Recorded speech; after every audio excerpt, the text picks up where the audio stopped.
Magali, me corrija se eu estiver errado, mas pelo que eu acompanho, em cinema, aliás, cinema não, em televisão e teatro, existe sempre aquela questão de manter uma interpretação em que você se expressa ali de corpo e alma. E em Pela Janela você tem um papel da Rosália em que ela expressa muito mais a partir da contenção. Como é essa transição para você viver essa personagem, né, que é tão, digamos, retraída, que se expressa pouco verbalmente, mas diz muita coisa pelo olhar? Como foi essa mudança? Você assistiu os outros filmes? Assistiu. Assistiu.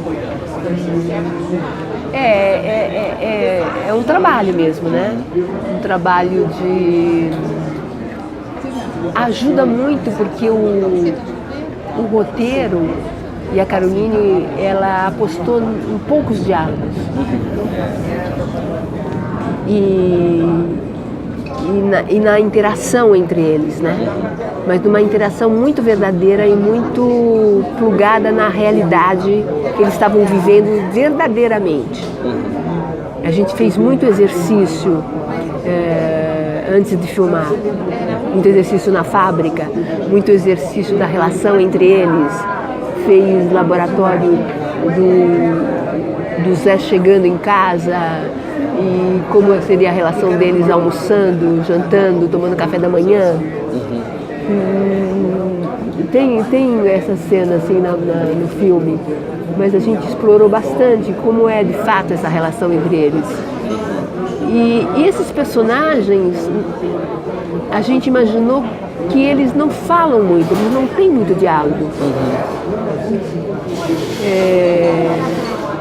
Mas eles se olham, tem uma densidade climática entre eles.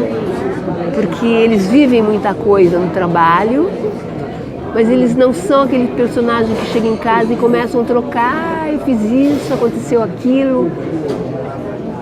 Às vezes uma frase ou outra eles se soltam. E a gente fez muito laboratório com nesse sentido. E eu acho que a gente começou a se habituar com essa faceta do personagem. De ter muita coisa para dizer e dizer pouco. Sim. Ter vivido muita coisa, mas não falar isso que viveu. Então tem muita vida interna, mas expressar verbalmente isso pouco. Eu acho que é muito característico às vezes de uma classe também.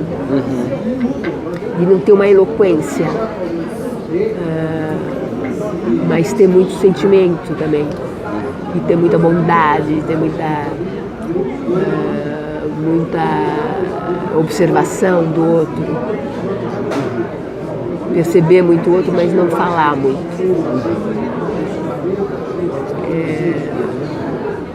E acho que essa preparação ajudou muito para que a gente repartisse isso com a plateia no filme. E como foi receber o roteiro da Caroline? Porque é um filme que fala de modo muito franco sobre a velhice e sobre um contratempo que também ocorre com muitas pessoas, que é justamente essa coisa de se ver ali sem emprego, de ser substituído por uma nova geração e não ter um norte. E como você se identificou com esse texto, inclusive no seu fazer artístico? Existe um problema quando você atinge já uma certa idade em conseguir papéis? Existe um receio de que de repente não exista um próximo projeto, seja em cinema, teatro? E como você vê que como você acha que essa geração retratada, né, nessas artes? Eu acho que a Caroline foi muito corajosa de retratar uma mulher aos 60 anos perdendo o emprego e tendo nesse emprego a sua âncora maior, né? Ali estava a vida dela, e isso é característico de muitas mulheres, né? Independente da classe social. Eu acho que isso é uma questão também para uma artista, ser chamada ou não para fazer uma peça de teatro, um filme, um projeto na televisão. Eu acho sim, porque nós temos, não sei como é em outros países, mas especialmente no Brasil, a cultura da juventude, né? Que exatamente como no filme propõe, né? Que o jovem fará melhor, uma mãe, mesmo que o seu filho tenha quase a aparência dela, né? Sim. A idade dela. Então, essa é uma questão, né, a ser colocada mesmo. E ela coloca muito bem e todas as consequências que isso traz para uma mulher dessa idade. Mas eu não sei se as pessoas que fazem isso estão dispostas a discutir isso. Eu acho que a sociedade sim. Mas os empresários, os produtores, eu não sei até que ponto elas estão dispostas a discutir isso. Infelizmente, eu acho que não sei. E a Rosália é uma personagem que ainda persegue no sentido de como espectador, e não entrando em muitos detalhes como essa história chega ao fim, mas às vezes eu fico pensando, aquele é um final pessimista, no sentido de que talvez ela estagne, aquele é uma conclusão positiva no sentido de que abriu novos horizontes para a vida dela. Você ainda fica pensando sobre qual os próximos passos que essa personagem vai seguir, mesmo não sendo ensinados? Eu tenho um pensamento a respeito. Eu acho que o filme é muito bonito, ele mostra a morte dela no momento inicial, uma morte simbólica, naturalmente, e que muita gente vive, acho que todos nós humanos vivemos em algum momento, ou porque alguém querido morreu, ou porque perdemos o emprego, ou por uma doença. E aí nós temos que renascer de alguma forma. No caso dela, o irmão ajuda nesse percurso do renascimento e ela vai até as cataratas, tem o primeiro sinal de renascimento dela. Ela vai para um país desconhecido que é a Argentina, ela começa a ter elementos que avivam e afloram para que ela continue nesse percurso de renascimento, as pessoas que ela conhece. Eu acho que quando ela chega na rodoviária, está pronta para voltar para o Brasil, ela já é uma pessoa bastante reabilitada. E eu não sei se eu estou muito otimista, mas eu acho que ela vai voltar para o bairro dela de Pirituba, uma outra mulher com muito mais condições de se apoiar em si e de talvez continuar com seus bordados, que ela gosta tanto, de cuidar do sobrinho, de verificar como é que anda a sua aposentadoria. Eu acho que ela não está no mesmo ponto que ela saiu, quando ela saiu. Eu acho que ela está num ponto bem melhor. E uma pergunta que me surgiu agora e que sempre me interessa, como o ator ele se apropria do espaço ao qual ele está, enfim, incorporando o personagem. E eu imagino, principalmente quando você faz um filme, um road movie, um filme de época, você meio que tenta se conectar o máximo possível com aquele espaço para se reconhecer e, enfim, compreender muito mais essa personagem. Como foi isso para você interpretando a Rosália, uma vez que ela está descobrindo esse espaço que é Buenos Aires? Exatamente, foi muito difícil, porque como o espaço se modificava a cada dia, então cada dia também é uma surpresa para ela, de fato, porque não era um set, né, uma locação. Ela estava em movimento e a gente, a cada dia era um lugar novo que tinha que ser reconhecido por ela e por mim como atriz. Então, de fato, era uma surpresa maravilhosa, assim, que contribuiu muito para as filmagens. Um exemplo é a cena da catarata. A cena da catarata, por exemplo, eu não tive que fazer nenhum esforço como atriz para fazê-la.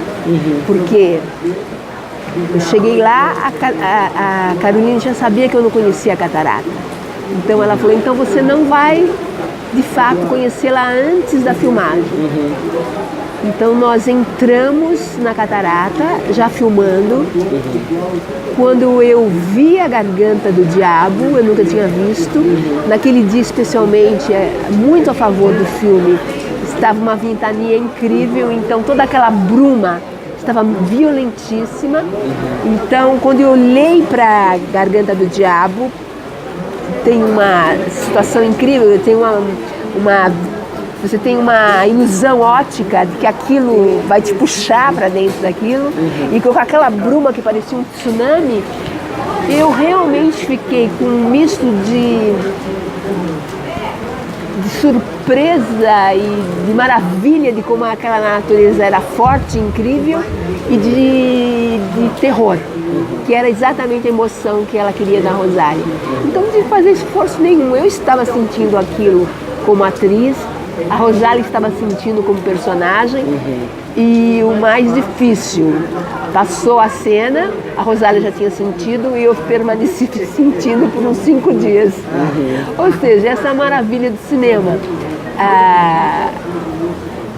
O real, a cena real, a locação real se surpreende de uma maneira inesperada.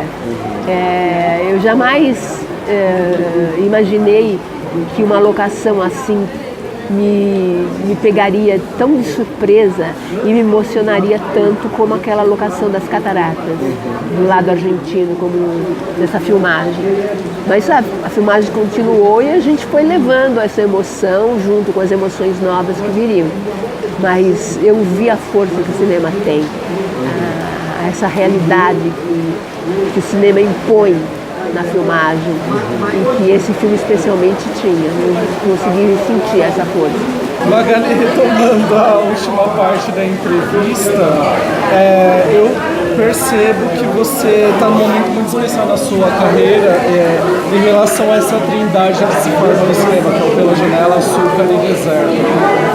E como você tem processado esse momento? Como foi as experiências que você experimentou com cada um desses diretores?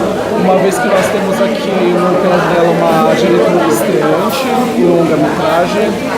No Deserto temos um ator estreando como diretor.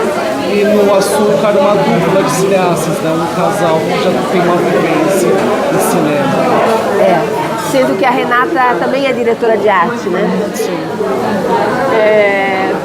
Eu agradeço extremamente eles, porque eles foram extremamente ousados. Porque até então eu fazia apenas teatro, e os diretores de teatro me abraçaram sempre.